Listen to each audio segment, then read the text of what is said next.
Conjoined twins are as rare as 1 in about 50,000 pregnancies. The case of twins joining together from birth, even though rare, is still something that is well known in several parts of the world today. Because of how these cases are, and then the difficulty that comes with separation, parents are sometimes made to take big decisions regarding their babies. Shellie and Greg Tucker had to make one that sure did fare well.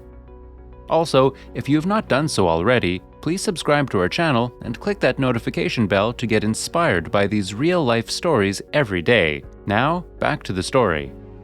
For Shellie Tucker, giving birth was something she had anticipated right from when she got pregnant. She had already given birth once to a baby boy, Owen. The pregnancy went totally normal, with no complications or any issues that would make her and her husband, Greg, predict that they could be in for a real shock. 20 weeks into her pregnancy, during a routine ultrasound, Shellie and her husband were told that Shellie was expecting not just 1, but 2 babies. As 1 baby is quite a thing of joy for most parents, you can expect the kind of excitement that was in the room when they were told about the twins. However, there was a potential problem and what would seriously shock the couple, as their twins would turn out to be conjoined twins. Based on the fact that detecting conjoined twins is really rare except with routine ultrasound, the doctors were quick to advise the couple to make a big decision. Conjoined twins are really rare, and even despite that, some of the cases of conjoined twins are not easy to separate, hence becoming a potential problem. First for the children, if they live past their first few years, as well as their parents, who have to take care of them.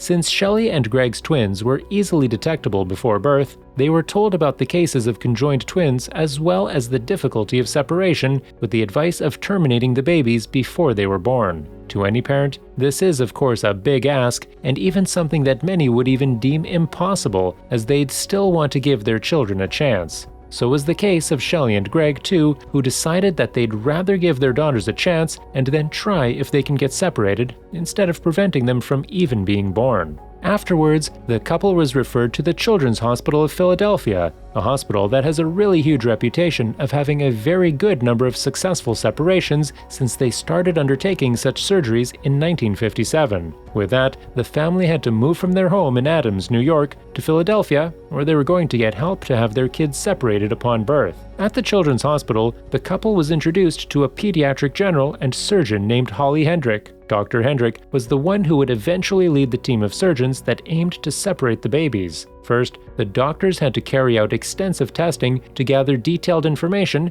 as to how the babies were connected, as well as come to decide an approach for surgery. After several tests and consultations, it was determined that the babies had thoraco-omphalopagus connection, a medical term to describe their connection by the lower chest and abdomen region. Based on results, it was discovered that the babies shared a chest wall, diaphragm, pericardium, and liver, with their hearts being completely separate. And with this information, the babies would be ideal separation candidates. In the history of having children separated, surgeries to carry out separate children at the lower chest or abdomen regions are usually one of the most successful cases. And judging by that, Shellie and Greg were hopeful that their daughters would come out as 2 different babies. A couple of months later, and Shellie delivered the babies, and truly, they were just as the ultrasound and doctors predicted. The babies, Amelia and Allison, were given birth to via a planned C-section as conjoined twins and joined at the lower chest and abdomen region. Despite this, they were still an absolute joy for their parents, even though it was quite hard to understand how to deal with both of them as toddlers.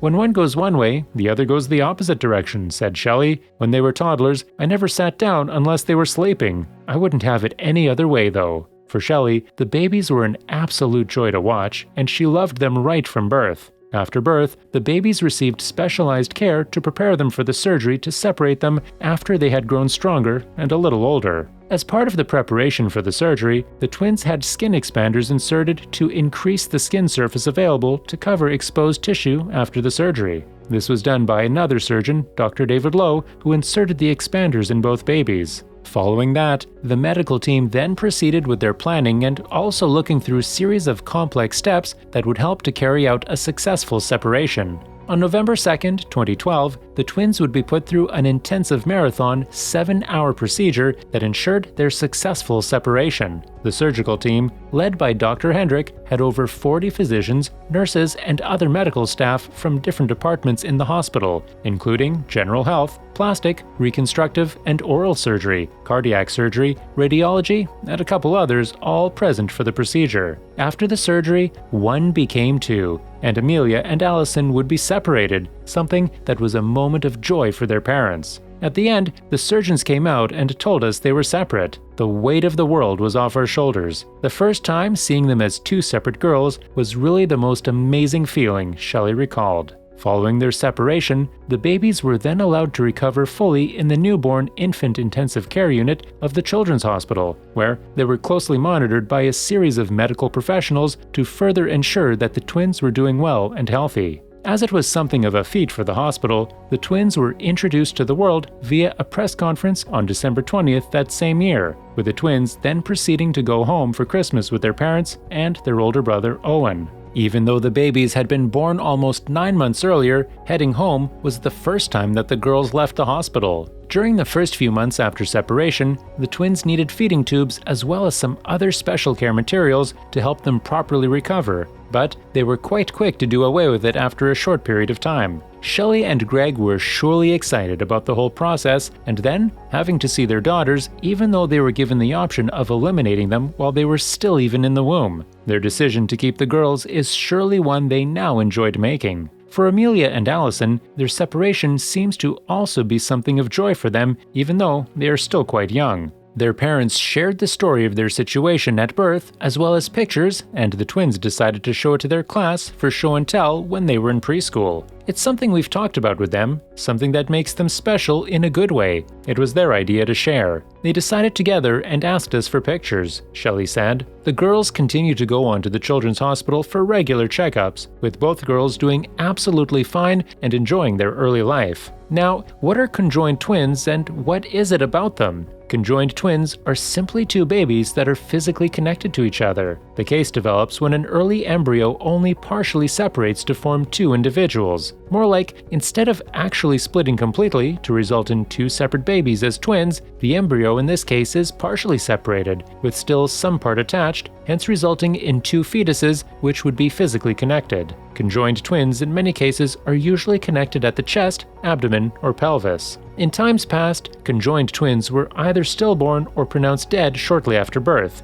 But with advancements in several areas of medicine, specialized treatment methods and surgeries have made it possible for both babies to be separated and live separately. However, even with this, there are still some conjoined twins that have been physically connected and have spent their lives together. Conjoined twins are known to get attached at several sites in the body. One of the most common sites is at the chest, which is called Craniopagus, and often has the twins sharing a heart as well as other organs like the liver. In this case, separation is usually hard, and there are really no survivors from this kind of conjoining. Another common site is the pelvis, which is called ischiopagus, and in this case, the twins likely share the lower gastrointestinal tract, as well as the liver and the genital and urinary organs. Craniopagus is another type, and it is when the heads are joined together. While they may share the same skull, they usually have different brains. This type is usually separable, and even has been proven to be possible with some known cases. To add to these 3, other possible sites include at the abdomen, base or length of spine,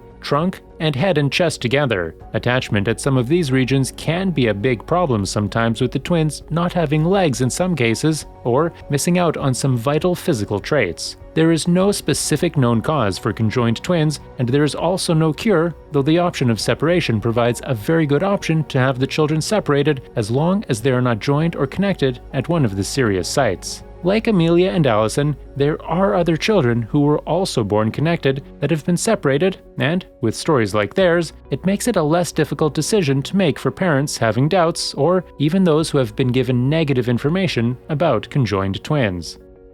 If you enjoyed the video, kindly give it a thumbs up, leave a comment in the comment section, and share with others. Thanks for watching, and catch you in the next one.